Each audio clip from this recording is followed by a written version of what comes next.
Two of my favorite subjects within communication studies are rhetoric and culture. All communication is rhetorical in that when we communicate, we want to impact a particular situation. We would like to produce an outcome. And so, in this regard, communication is rhetorical or persuasive. Every time we communicate, especially when we communicate via verbal communication or we access linguistic systems of meaning or languages, we are referencing a culture. And so, in this regard, all communication is also cultural. Every time we communicate, we are speaking or communicating within a cultural situation. We are also referencing a particular culture, oftentimes numerous cultures. And so, welcome. Today, we'll be talking about intercultural communication.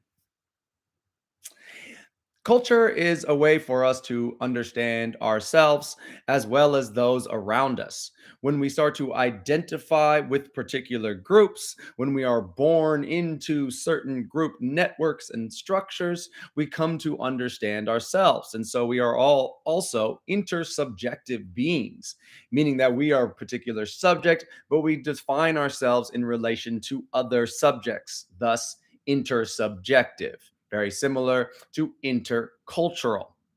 Furthermore, we are also multicultural beings, meaning that we don't just represent one culture, we oftentimes represent multiple questions or cultures. And so there will be a question at the end of this brief lecture pertaining to intersectionality or the ways in which that our differing cultural identities intersect. And so let's continue to think about our own cultural identities and the ways in which that some of these cultures intersect. And please answer the question at the end of this lecture.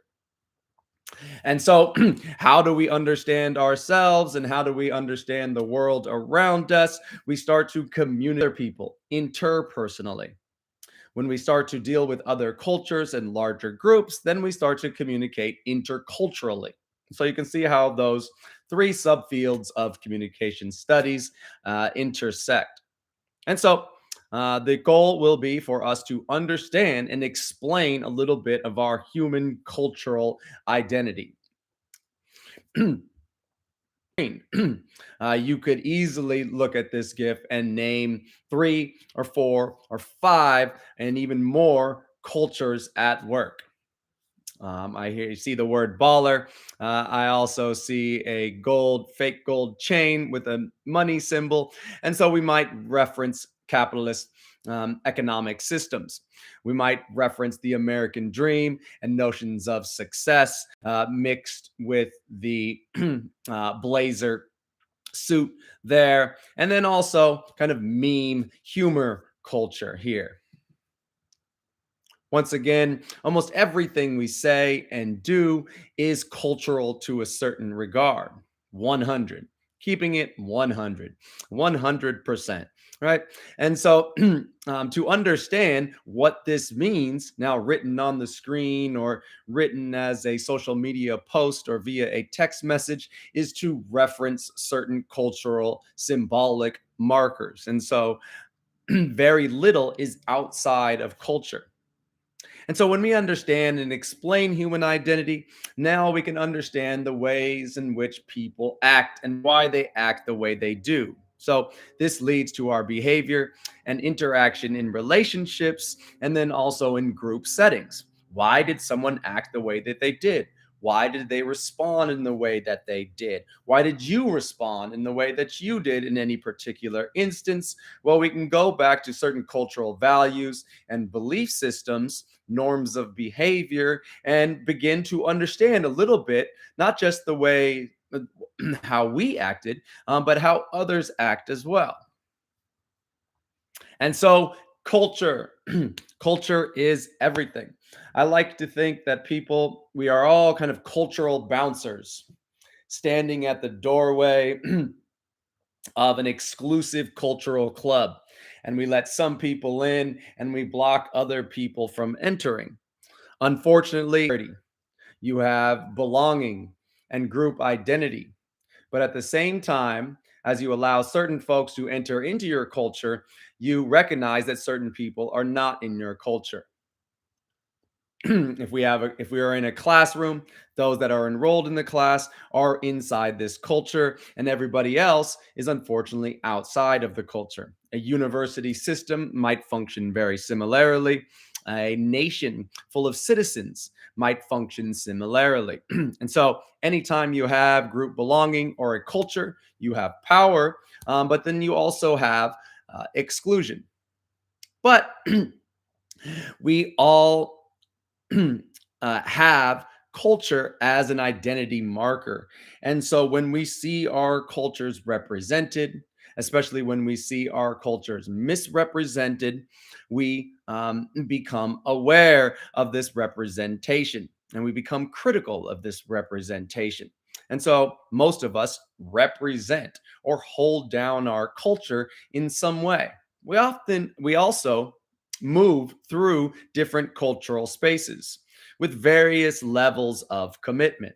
And so, culture, I encourage you just to look around and see the various places culture might exist, where you can identify culture, and the different cultures that you can identify going on within any manifestation. Missy Elliott here doing a funky little dance from a video from the probably late 90s there, clearly representing hip hop culture.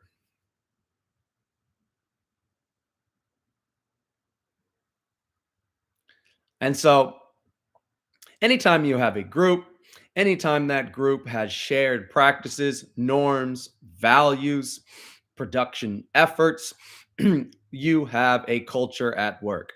A group's thought, experiences, and patterns of behavior, and its values and assumptions about life might be one general definition of culture.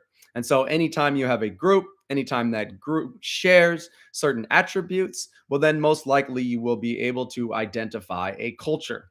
All over the world, anybody who speaks English is part of a culture. All over the world, anybody who identifies with the Christian religion is part of that culture.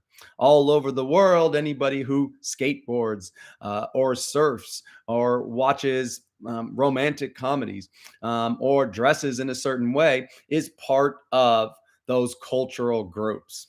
And so we don't have to go very far to find various cultural manifestations. And so, if culture is too large of a word, then we might just take it back a little bit and think about synonyms, teams, companies, groups, majors, sororities, fraternities, gangs, cliques, crews, societies, uh, etc. And see how those all represent cultures. So let's think a little bit about categories of culture. Let's think about symbols, rituals, values, and myths. And so here is part of the question here. I would like us to identify symbol and connect it to a culture. Let's pick one here. You can pick a symbol, a ritual, a value, or a myth, and connect it to a culture. And so this is the recycling symbol. What culture does this represent? Might represent numerous cultures. Let's go with the environmental movement. And so environmentalism, caring about and preserving our natural resources. And so this is part of our general landscape here in society, in the society that we all exist in, and it is also part of the environmental movement. And so, this is a symbol, and it's connected to a culture. Please choose your own example here as you identify a symbol, ritual, value, or myth. A singing bowl, oftentimes from Tibet and India, associated with the Tibetan religion and practices like yoga and meditation. Also, incense here or sage, oftentimes connected with those cultural practices. And so, this is a ritual, and you can connect it to a culture, meditation, or yoga. You can even go to Indian um, civilizations, Thailand societies, or Tibetan societies. And note that this is a ritual and it is connected to a culture. The value. The value of teamwork here. This is a stock image that is also symbolic of a value, which is teamwork. And this value of teamwork manifests itself in group settings, oftentimes professional group settings, where people get together in order to produce some sort of outcome. And so, working together, very important in many organizational settings. Communication, a vital part of that. And so, teamwork and the culture of economic and business production. Myths. Myths surround us. Myths are very much a part of cultural group formations. Cultures form their own origin stories. They understand the way the world works through certain narratives. Oftentimes, these become mythic constructions of reality. And so, busting, part of critical culture, part of the societal discourse and intellectual trends here. And so, the myth of busting or busting myths and debunking previous narratives is an aspect of critical or intellectual culture. And so, I will identify the myth of myth busting as part of a critical culture. We'll be discussing culture this semester. We'll also be discussing culture from a critical perspective, where we go and debunk and uncover certain myths that are depicted as reality or just normal when they're so. Culture is part of our identity, and we are all multicultural. And so a cultural identity is the identification with a shared system of meaning, often referred to as enculturation, the way we start to identify with our own cultural belongings. And it's interesting the way we start to identify with our cultural affiliations and affinities, so much so that we lose the ability to see outside of that cultural paradigmatic view.